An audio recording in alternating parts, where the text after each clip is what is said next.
Good morning সকলকে। বর্ণিতা ভর্তি আছে, আজকে 4 নম্বর দিন হচ্ছে। সম্ভবত আজকে ডিসচার্জ হওয়ার কথা বর্ণিতার।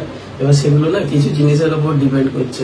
চোখ মুখ দেখে হয়তো খানিকটা আপনারা আন্দাজ করতে পারবেন। আমি তো বুবলুকে রেখে দিয়েছি এই টানা কয়েকটা রাত, যতদিন বর্ণিতা হসপিটালে ভর্তি আছে ততদিন তো রাতের বেলা কৃষ্ণা ওখানেই থাকে, আর আমি বুবলুকে নিয়ে রাতটা কাটাই। এবার চেষ্টা করি, এই প্রথম আমার কাছে থাকছে রাতে একা একা। মাঝে মাঝে উঠে পড়ছে, মা কোথায় গেল, আবার ভোলাচ্ছি, ভয় দেখাচ্ছি যে মা এক্ষুনি দিদিকে নিয়ে চলে আসবে, সেই সব বলে কয়ে রেখে দিয়েছি। কিন্তু একদম ছোট, সে মানে ঘন্টায় ঘন্টায় উঠছে। কেন আমার মায়ের জায়গায় তুমি শুয়েছ, তুমি তো এইখানটায় শো, সরো আমার ফাঁকা রাখো, আমার মা কোথায় শোবে, ওদিকে শুচ্ছি। বলছি এটা তোমার দিদির জায়গা, এখানে তুমি দিদির জায়গায় কেন শুচ্ছ, এরকম ভাবে আর কি বলছে। দিয়ে বুঝিয়ে বাজিয়ে ভয় দেখিয়ে এটা ওটা করে আদর করে রেখে দিয়েছি। কৃষ্ণা এইমাত্র ফোন করেছিল, কৃষ্ণারও যে চেক আপ হচ্ছে, আজকে ওর কিছু ব্লাড টেস্ট আছে, সেগুলো ও করাতে চাইছিলই না। গতকাল জোর করে তো ওকে ডাক্তারের অ্যাপয়েন্টমেন্ট করিয়ে গত কয়েকদিন আগে আমার উপর খুব রেগে যাচ্ছিল যে তুমি আগে মেয়েকে ছুটি করিয়ে আগে নিয়ে এসো, নাকি আমার ডাক্তার দেখাচ্ছ। আসলে প্রত্যেক দিনই বর্ণিতার কিছু না কিছু থাকছে। আর যেহেতু আমি দিনের বেলাটা আমি থাকতে পারছি, আমি পুরোটাই সামলে নিতে পারবো। রাতের বেলাও আমি সামলে নিতে পারবো, কিন্তু এখানকার যেটা নিয়ম, যেহেতু ও পেডিয়াট্রিক অর্থোপেডিক ডিপার্টমেন্ট বাচ্চাদের, সেহেতু মাকে ওখানটায় লাগবে। আর যারা 18 বছরের ওপরে তাদের জন্য রাতে কাউকে থাকা যাবে না, ফ্যামিলির বাইরে ওয়েট করা যাবে, কিন্তু ওয়ার্ডের মধ্যে থাকা যাবে না। সেখানে হসপিটালে যে আয়া আছে ওনারা থাকবেন। বাচ্চাদের ক্ষেত্রে কিন্তু ফ্যামিলি মেম্বার, বিশেষ করে মা বা কেউ মহিলা হলেও চলবে। তো এই জন্য আর কি আমি থাকতে পারছি না, হলে আমি টোটাল জিনিসটা আমি দেখে নিতাম। আসলে ভালো করে ঘুম হচ্ছে না, তো সেই জন্য চোখ মুখের একটুখানি অবস্থা খারাপ। তারপর গতকাল ওর এক্স-রে রিপোর্ট হয়েছে আবার নতুন করে, সেই রিপোর্ট আজকে ডাক্তার দেখবেন, দেখে তারপর ও কেমন আছে দেখে তারপর ছুটি দেবেন। আমরা খুব বেশি তাড়াহুড়ো করছি না, ডাক্তার যেমন বুঝবে সেরকম দেবে। যেটা যা সময় লাগে সেটা সময় দিয়ে করাটাই বেটার। ডাক্তার যেমন বুঝবে, আমরা কোনো তাড়াহুড়ো করিনি যে ছুটি দিতে হবে কি, যেমন বুঝবে। বাচ্চা মেয়ে তো, ও চাইছে যে চলে যাব, কিন্তু এখনো পর্যন্ত উঠে বসতে পারেনি। মানে কোমরে তো কোনো অসুবিধা নেই, কিন্তু এত বড় ধরনের অপারেশন হয়েছে দুটো পায়েতেই। আগের বারে তো মেয়ে অপারেশন করার পরেই আর কি তুলে দাঁড় করিয়ে দিয়ে নিজে বাথরুম গেল, তারপর আস্তে আস্তে মানে নিজের মনের জোরে ঠিক হয়ে গেল। আমি তো বোঝাচ্ছি যে দেখো বাবু, নিজের মনের জোরটাই সবচেয়ে বড়। তোমাকে ঠিক হতে গেলে তোমাকে নিজের মনে প্রচন্ড পরিমাণে শক্তি আনতে হবে। এরকম করে ওকে বুঝিয়ে স্ট্রং করার চেষ্টা করছি, এবং আমি নিজেও থাকছি। আমার এই বর্ণিতার উপর আমার বিরাট ভরসা, কারণ থাকে চুপচাপ, কিন্তু মানসিকভাবে ও এতটাই স্ট্রং না, আপনাদেরকে বলে বোঝাতে পারবো না। মানে অনেক ছোট ছোট জিনিস আমরা দেখি বাড়িতে, সেগুলো হয়তো সবসময় ক্যামেরা দেখানো সম্ভব হয় না। তো সেগুলো দেখে বুঝতে পারি যে এমনি ফিনফিনে পাতলা মেয়ে হলে কি হবে, কিন্তু মানসিকভাবে প্রচুর স্ট্রং। সেই জন্যই আশা করছি যে ও নিজে নিজে সব জিনিসটা সয়ে নেবে ভেতরে। জানি প্রচন্ড পরিমাণে যন্ত্রণা হচ্ছে, বলছে মাঝে মাঝে একটু কেঁদে দিচ্ছে। আমি ওকে আর কি বুঝিয়ে মাথায় হাত বুলিয়ে, কারণ ওর কান্না যদি আবার ওর মা সবসময় দেখে না, ওর মাকে আবার ঠিক রাখতে পারবো না। এরকম মানে ব্যাপারটা হয়ে গেছে। আমি ওকে বলছি বাবু, তুমি কান্না করলে কিন্তু মাকে রাখতে পারবো না ঠিক করে। আবার ওর মাকে বলছি তুমি যদি এরকম কেঁদে ফেলো তাহলে কিন্তু মেয়েকে রাখতে পারবো না। এইভাবে দুজনকে আলাদা আলাদা করে বুঝিয়ে বাজিয়ে যে দেখো বাবু, মানে মেয়ে তো খুব ভালো বুঝছে যে দেখো বাবু, এই তোমার বোন আছে, মা আছে, তুমি আছে, তোমাদের সবাইকে নিয়ে আমাকে তো বাড়ি ফিরতে হবে। তো তোমরা যদি ঠিক থাকো তবেই কিন্তু বাড়ি ফিরতে পারবো। এইভাবে সব বুঝিয়ে বাজিয়ে আর কি রেখেছি। তো বুবলু এই মাত্র ঘুম থেকে উঠে আমাকে বলছে আমার মা কোথায়। আমি বলছি মা তো এই মাত্র গেল, তোমাকে মাথায় হাত বুলিয়ে দিয়ে বললো যে বাবু তুমি এসো বাবার সাথে, আমি একটু দিদির কাছে যাচ্ছি। রাত্রে তো তোমার কাছেই ছিল।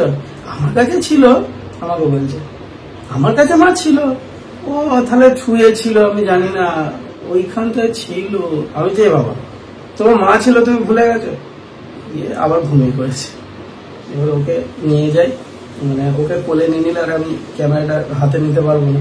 আমি গেলে তারপর কৃষ্ণা কিছু টেস্ট আছে ওটা করতে পারবে, এসে আবার রান্না বান্না করবে, করে তারপরে কিছু খাবার দাবার নিয়ে গিয়ে খাওয়াবো। এত ওঠানোর চেষ্টা করছে আর উঠতে চাইছে না, ঘুমিয়ে যাবে। এবারে হেঁটে তো এখান থেকে মিনিট 10 লাগে, নিয়ে যাওয়াটা মুশকিল। হেঁটে পুরো রাস্তাটা কোলে করে। মাঝে মাঝে একটু আধটু ফাঁকা থাকলে হাঁটে, জেগে থাকলে একটু মাঝে সাঝে তবু হাঁটে, যেগুলো সমান রাস্তা যেখানটায় হয়তো ভিড়ভাড়টা নেই, কিন্তু টানা কোলে করে নিয়ে যাবার বড়।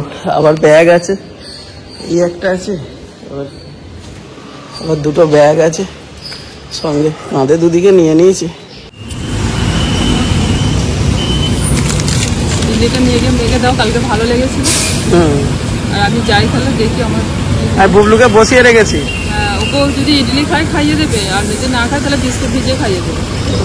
এতে তিনটে আছে তো বড় বড়, ও দুটো, মেয়েটা কালকে 1.5 খানা খেয়েছিল, দুটো খাবে, বুবলুকে একটা খাবে। আর আমি আসার সময় তাহলে ধোসা নিয়ে আসবো, তোমাদের খেয়ে। ঠিক আছে, যাও তুমি তোমার যে টেস্ট গুলো আছে করে এসো। ওদেরকে আগে খাওয়া, যা ভিড় কখন হবে জানি। ও এখন টাইম লাগবে, করে নাও, আর কি করবে।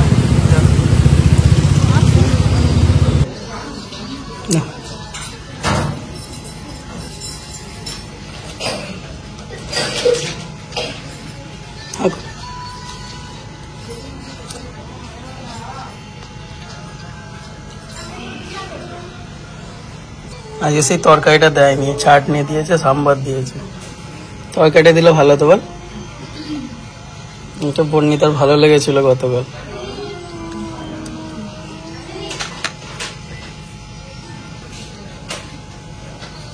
নিয়ে নে একটু খেয়ে। আমি গিয়ে রান্না বান্না করি, তোমাকে ফোন করবো। তুমি বুবলুকে খাওয়ালে তো, আমি ওকে খাইয়ে দিয়েছিলাম, খেয়েছে।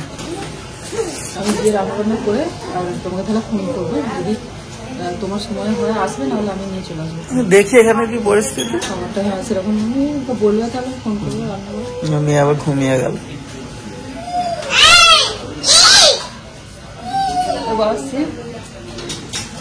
চলো চলো, এটা কি ঝামেলা। আর ওর ভাল লাগছে না, রাত্রিরে মাকে ছাড়া আছে। তা তা তা তা তা তা হ্যাঁ হ্যাঁ, খাইয়ে দেবো, যা। কৃষ্ণার কিছু চেক আপ ছিল, ও করালো, তারপরে একটু খাবার নিয়ে এলো, আমরাও একটু খেলাম, ধোসা টোসা এগুলো ছিল খেলাম, বর্ণিতাকেও খাইয়ে দিয়েছি ইডলি। এরকম করে খাওয়া দাওয়ার সকালের দিকে পর্বটা মিটলো। ডাক্তারবাবুরা বললেন যে আজকে ওর কিছু হাঁটার ইয়েগুলো আছে, ডাক্তারবাবু বললেন যে হাঁটার প্র্যাকটিস যেগুলো আছে ওগুলো সব করে তারপরে ছুটি দেওয়ার আর কি চিন্তা ভাবনা করবে। সম্ভবত আজকে ছুটি হওয়ার কথা আছে, এবার বর্ণিতার ওপর নির্ভর করছে শরীর টরীর যেমন থাকবে। তারপরে যে চ্যানেলগুলো ছিল, সেলাইন, তারপরে ইঞ্জেকশনের মাধ্যমে একটা ওষুধ কন্টিনিউ যাচ্ছিল ব্যথার, তো সেগুলো আজকে বন্ধ করে দিয়েছে। আজকে বর্ণিতার জন্য হয়েছে, মানে বর্ণিতার জন্য শুধু না, আমাদের সবাই জন্য কৃষ্ণা করেছে ডিমের ঝোল ভাত, হালকা করে একদম। বাবু উঠে পড়ো। আমি গিয়ে খাবারটা নিয়ে এলাম, ওকে একটুখানি খাইয়ে দিয়ে এসে দেখছি ঘুমিয়ে পড়েছে। আমি রেডি করে নিয়েছি, থালায় ঢেলে টিফিনে করে নিয়ে আসছিলাম। তো আজকে ছুটি দেবে, এরপর ওর পায়ের ড্রেসিং চেঞ্জ করবো, ওষুধ আনতে হবে, অনেকগুলো কাজ আছে, এগুলো হলে তবে ছুটির প্রসেস আর কি হবে।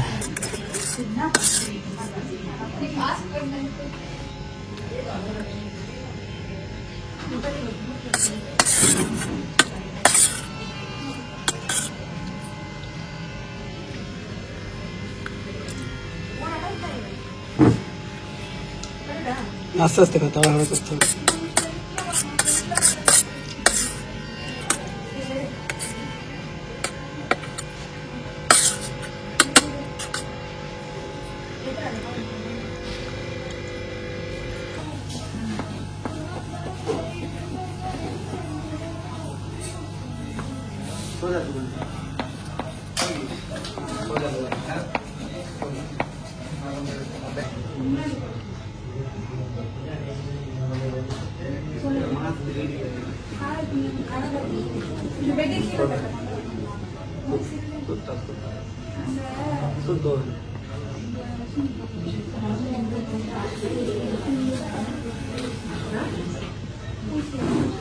বর্ণিতা এই যে বাড়ি যাবে, উঠে পড়েছে তড়াক করে, ডিসচার্জ হয়ে গেছে, এবার ড্রেস পরে যাবে। আর এই যে বর্ণিতা গেছে, দেখাও গো, বেডে শুয়ে শুয়ে গেছে।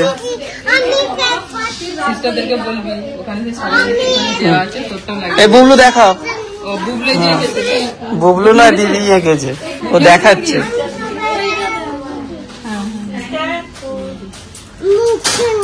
এইটাও দিদি এঁকেছে। আচ্ছা তুমি ঠিক আছে। আর আর আর মাইকেল জ্যাকসনটা দেখা, দূর থেকে দেখাবো কি আছে, চুপ। মাইকেল জ্যাকসন ছবিটা ভালো হয়নি, ওই জন্য দিদি দেখাতে চাইছে না, ওই জন্য দেখাতে চাইছে না দিদি।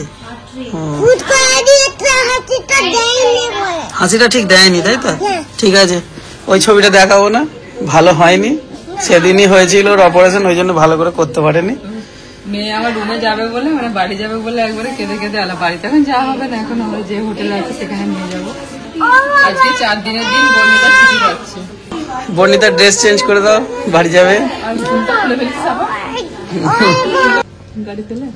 হ্যাঁ পেয়েছি, ওয়েট করছে নিচে, ওয়েট করছে, সব গুছানো হয়ে গেছে তো, ব্যাস ঠিক আছে। ওই অ্যাটেন্ডেন্টকে ডাকছে, ওই বর্ণিতাকে নিয়ে যাবে, বাড়ি যাবে গো। না অনেক সাহসী মেয়ে গো। কালকে থেকে আর ভাল লাগছে না। অপারেশন থিয়েটারে 3 জায়গায় ফুটিয়েছে, ওই জন্য সে চিমটি কেটে কেটে সেদিন দেখছিলি। এইখানে প্রথমে ফোটালো, দিয়ে পায় না, সরি বর্ণিতা করে বের করে নিল, দিয়ে এখানে না এইখানটাতে, তারপরে এইখানে এখানে পেলো আলটিমেটলি, তাই তো। খাবি না কি হবে, লিগে শরীর তো আগের বারে পেয়ে গেছিল তো এখানে, তার মানে খাওয়া দাওয়া কমে গেছে নাকি আগের থেকে। এবার গিয়ে খাবি তারে, ঠিক আছে, যা গেল, চল বাড়ি চল। এই যে বর্ণিতার ছবি এখানে লাগানো হয়ে গেছে,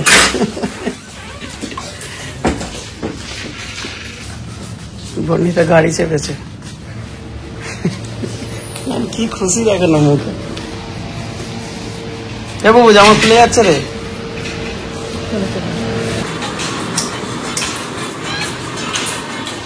হ্যাঁ রে, তোদের রাত দুপুরে ঘুমানো হবে না, খেয়ে দেয়ে কি হচ্ছে, হ্যাঁ ভাবলি নাচ দিচ্ছে গো।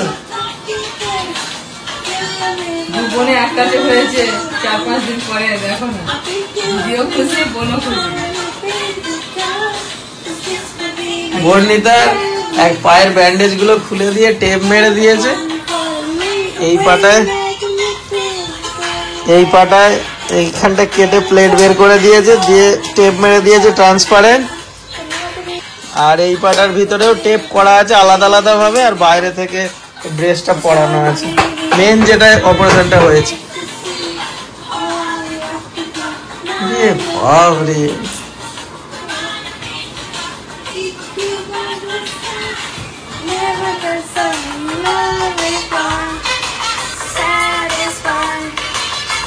you're the one for me. দিদি রুমেতে আসার আনন্দে পুরো নাচছে।